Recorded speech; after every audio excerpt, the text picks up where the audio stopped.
setiap orang dari bangsa manapun yang takut akan Dia dan yang mengamalkan kebenaran berkenan kepadanya.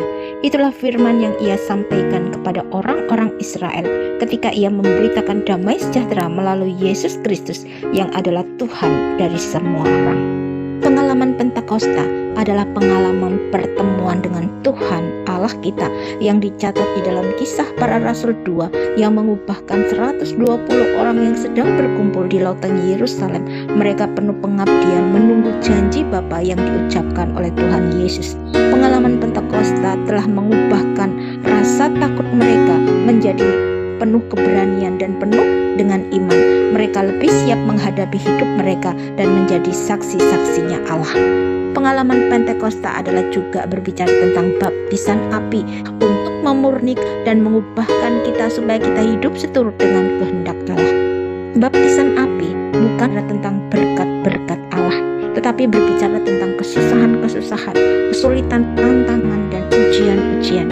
Apabila masalah itu datang, seringkali kita berpikir bahwa Allah sudah tidak peduli lagi dengan kita. Seringkali kita menjadi mengomel, menyalahkan sana, menyalahkan sini, dan sebagainya. Dan mungkin juga kita bertanya, mengapa semuanya itu harus terjadi pada diri kita? Mengapa Allah seolah-olah berdiam diri atas masalah dan persoalan kita? Kita harus ingat tentang Ayub, bahwa masalah persoalan yang terjadi dalam diri Ayub itu bukan karena kesalahan Ayub. Karena Alkitab mencatat bahwa Ayub adalah seorang yang saleh, jujur, takut akan Allah dan menjauhi kejahatan.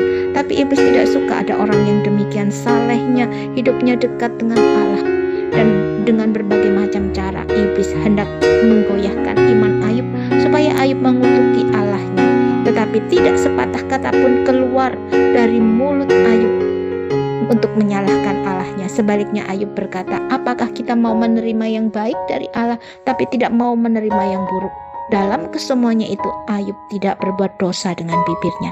Jadi kalau kita mengetahui ketika kita menghadapi masalah, persoalan dalam hidup kita, padahal kita sudah belajar untuk taat hidup seturut dengan kehendak Allah, itu tandanya iblis sedang menyerang kita.